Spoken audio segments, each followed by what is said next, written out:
আসসালামু আলাইকুম রহমতুল্লাহ বারাকাতুহু। ওয়ালাইকুম আসসালাম ওয়া রাহমাতুল্লাহি ওয়া বারাকাতুহু। বলেন। আমি বাংলাদেশ থেকে বলছি। মাশাআল্লাহ, বলেন। জি। যে আমার প্রশ্নটা একটু বড়, কিন্তু অ্যান্সারটা ছোট ইনশাল্লাহ ছোট, হবে। প্রশ্ন ছোট আমার হইতে হবে, আনসার বড় বড় হোক, অসুবিধা নেই। মানে বেশ প্রশ্ন ছোট হইতে হবে। আহ, হ্যাঁ, ছোট করে বলেন। আমার কেসা বলিয়েন না তাইলে আম- হবে। আপনার প্রশ্ন। জি না, আমরা তিন বোন এক ভাই। তো আমার ভাইয়ের চারটা মেয়ে। তো আমার ভাইয়ের অনেক শখ ছিল যে আল্লাহ যদি তাকে একটা ছেলে সন্তান দিত, তো হয়নি। তো উনি আরেকটা বিয়ে করছে, ওইখানেও আল্লাহ একটা মেয়েই দিচ্ছে, ছেলে হয় নাই। তো আমার আম্মা ওই মানে ওই ছোট বিয়ে, যে বিয়েটা পরের বিয়েটা একা করছে, কোনো আমার বাবা নেই, তো কাউকে না জেনে করছে। তো যখন মেয়ে হয়েছে তখন উনি হজে ছিলেন এবং আমার আম্মাকে নিয়েই ছিলেন। তখন উনি ওখানে জানতে পারলো যে ওনার আরেকটা মেয়েই হয়েছে। তো এখন আমার আম্মা ওই বউর প্রতি অসন্তুষ্ট, মানে ওই বউকে আসলে করতে পারে না, এবং ওই মেয়েরও খবর নেয় না। তো এই জন্য আমার আম্মার কি গুনাহ হবে কিনা। অবশ্যই গুনাহ হবে। আপনার আম্মাকে আল্লাহ হেদায়েত করুক। জি হ্যাঁ। আপনার আম্মাকে বলেন যে তুমি যে ছেলে মেয়ে জন্ম দিয়েছো সেটা কি তোমার হাতে ছিল নাকি?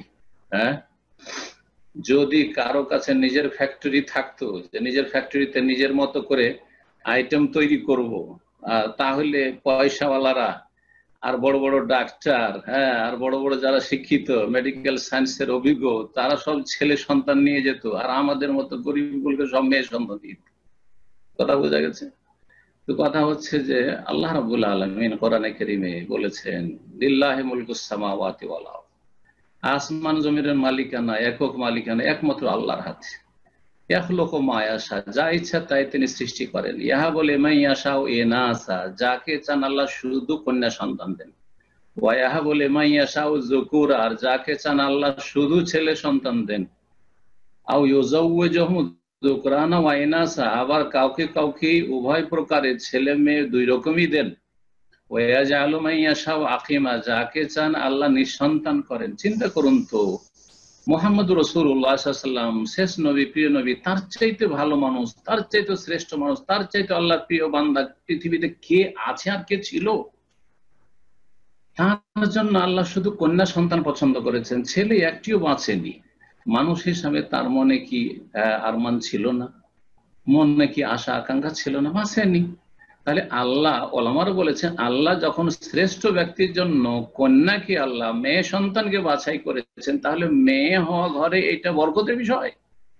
মেয়ে হইলে বলতে হবে এটা নবীর সুন্নাত, এটা নবীর সুন্নাত। এবং এর উপর কেমন হজ করতে এসেছেন আপনার আম্মা আর আপনার ভাই, যে সন্তুষ্ট হতে পারছেন না আল্লাহর ফয়সালার উপরে। এখনই তকদিরের আলোচনা করলাম শুরুতে। এই জন্যই মনে হয় আল্লাহ দেননি। দেখেন, আল্লাহ অন্তর কিন্তু সব জানেন। আমার অন্তরে যদি থাকে, আল্লাহ তুমি ছেলে দাও মেয়ে দাও, ভালো দাও, আমাকে নেক দাও, ছেলে দাও মেয়ে দাও, আল্লাহ নেক দাও, তা আমাকে আল্লাহ সব রকম পুরা করে দিবেন। যখন যেটার প্রয়োজন হবে আল্লাহ পুরা করে দিবেন। কখন আল্লাহ অসহায় ছেড়ে দিবেন না। কখনো যদি কষ্ট হয়, তাতেও আল্লাহ এত ধৈর্যের পাহাড় দিয়ে দিবেন অন্তরে, যে কষ্ট কষ্টই মনে হবে না, কষ্ট কষ্টই মনে হবে না। কিন্তু আমাদের ইমানের দুর্বলতার কারণে, হ্যাঁ, আমরা এইসব কাজ করে থাকি। যদি ওই আপনার আম্মাকে বলেন যে আরে ওই যে দ্বিতীয় বিয়েটি করলো, হ্যাঁ, তোমার ছেলে, আর ওই দ্বিতীয় স্ত্রী একটা মেয়ে নিয়ে আসলো, তো ওই ও তো একা নিয়ে আসেনি, তো তোমার ছেলেও তো এই কাজ করেছে, তোমার ছেলেও তো নিয়ে এসছে, তো তোমার ছেলেকে বলো যে একটা ছেলে নিয়ে আসুক, যদি ক্ষমতা থাকে। তো আল্লাহ হেদায়েত দান করুক। এবং আবার বলবো, হেদায়েতের দোয়া করছি সবার জন্য। আর তার সাথে সাথে বলছি যে তকদিরের উপর ভালো করে বিশ্বাস করতে শিখুন, তকদির ওপর সন্তুষ্ট হতে শিখুন, আল্লাহর ফয়সালাকে শিরনত করে মেনে নিতে শিখুন। এতে সার্বিক কল্যাণ আছে, এতে মনের শান্তি আছে। হতে পারে এই মেয়েগুলি অনেক ছেলের চাইতে ভালো। আজকাল এমন এমন খারাপ ছেলে, হয় নাস্তিক, না হলে ধর্ষক, হ্যাঁ, চোর ডাকাত খুনি, ওর চাইতে মেয়েরা অনেক ভালো। শোনা, মেয়ে অনেক ভালো, আলহামদুলিল্লাহ। তো কথা হচ্ছে যে আল্লাহ বেশি জানেন যে কার জন্য কিসে কল্যাণ আছে। আল্লাহ রাব্বুল আলামিন আমাদের জন্য কল্যাণ করেন, কখনো অকল্যাণ করেন না। সুতরাং আপনার মা যদি বেঁচে থাকে, তাকে হেদায়েত করার চেষ্টা করবেন, বোঝাবার চেষ্টা করবেন। আল্লাহ যদি তার জন্য কল্যাণ চান তাহলে সে এই সব পাপ থেকে, অন্তরের পাপ এগুলো, হ্যাঁ অন্তরের পাপ এবং কর্মেরও পাপ। হ্যাঁ, অন্তরের পাপ হচ্ছে যে মেয়ে সন্তানকে ঘৃণা করা, আর কর্মের পাপ হচ্ছে যে মেয়ে সন্তান হয়েছে এই জন্য সে বউকে দেখতে পারে না আর সে বউকে খেতে দেয় না।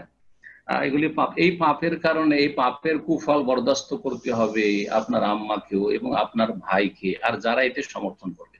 আশা করি বুঝতে পেরেছেন এবং আল্লাহ রাব্বুল আলামিনের কাছে হেদায়েতের দোয়া করি সকলের জন্য। জাযাকুমুল্লাহু খাইরান। বারাকাল্লাহ ফিকুম শেখ। আমার মনে হয় সিস্টার এখানে একটা জিনিস মেনশন করছে, আমি হয়তো ওনাকে যেটা অ্যাড করতেছি। উনি বলছিলেন যে ওনার ভাই বা যে বিয়ে করছেন ওনার মাকে না জানিয়ে বিয়ে করেছেন, এই কারণে কি মা অসন্তুষ্ট হতে পারে কিনা? ছেলে দ্বিতীয় বিয়েটা করেছেন যে। মা যদি বিয়ে করে কোনো ব্যক্তি আর মাকে না জানিয়ে, তাহলে তার বিয়ে হয়নি এমন কথা নয়, কারণ ছেলের জন্য কোনো ওলি লাগে না।